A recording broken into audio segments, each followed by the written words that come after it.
Monsieur le Président Tokayev, amis russes et kazakhs, employés et travailleurs vétérans du centre spatial de Baïkonour, je vous souhaite la bienvenue sur cette occasion momentanée, le 70e anniversaire du légendaire centre spatial de Baïkonour. C'était le 2 juin 1955 que la décision d'un État historique marquait le début d'un site de test de roquette unique de l'Union soviétique, destiné à devenir le premier bateau spatial du monde. Juste une décennie après la fin de la Grande Guerre patriotique, la nation soviétique multiethnique, ayant vécu une immense tragédie et des pertes dévastatrices, a réussi le remarquable. Les gens soviétiques n'ont pas seulement reconstruit des villes des ruines et incité un progrès économique et technologique puissant, mais aussi ont pris un grand pas vers l'avenir, lançant des plans visionnaires et ambitieux qui ont ouvert le chemin vers l'espace, vers les étoiles. La création de Baïkonour, ainsi que l'ensemble du programme spatial, est un véritable défi, un testament à la courage, la détermination et l'esprit héroïque. Nous honorons le travail monumental, sans seul, des centaines de milliers de gens de toutes les républiques de l'Union qui ont envisagé, conçu et construit Baïkonour, et qui ont travaillé à la cosmodrome depuis ses premiers jours. Nous souhaitons remercier les scientifiques et les ingénieurs, les pilotes de test, les spécialistes civils et le personnel militaire, dont la dédicace, l'esprit et la valeur ont aidé à écrire l'histoire fière des cosmonautiques russes et mondiales. C'est ici, à Baïkonour, que le countdown à une nouvelle époque dans l'histoire humaine a commencé, où les rêves ont pris vol et sont devenus réalité. De ce même endroit, en 1957, le VR-7 a porté le premier satellite artificiel en orbite, et le 12 avril 1961, Yuri Gagarin a lancé Baïkonour pour devenir le premier humain à voyager autour de la Terre dans l'espace. L'histoire de Baïkonour est riche de milieux remarquables.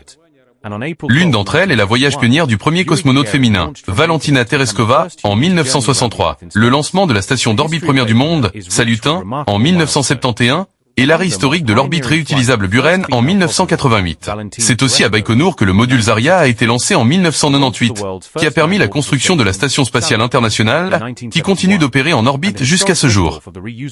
Baïkonour a vécu plus de 2500 lancements et a envoyé plus de 200 cosmonautes en orbite. À partir de ces lancements, des représentants de nombreux pays ont embarqué sur des missions spatiales, beaucoup d'entre eux des scientifiques qui ont conduit des expérimentations fondamentales et qui ont avancé dans la recherche fondamentale et appliquée. C'est valable que le centre spatial ait été nommé Baïkonour, ce qui signifie « pays riche » au kazakh. En effet, sa contribution à l'avance scientifique et technologique internationale est immense, vraiment riche dans tous les sens et au-delà de la mesure. Aujourd'hui, Baïkonour reste l'un des plus grands et les plus avancés espaces spatials du monde. Avec une force de travail d'environ 7000 personnes, ce complexe versatile joue un rôle actif dans les programmes spatiaux de la Russie, la communauté des États indépendants et de nombreux autres pays.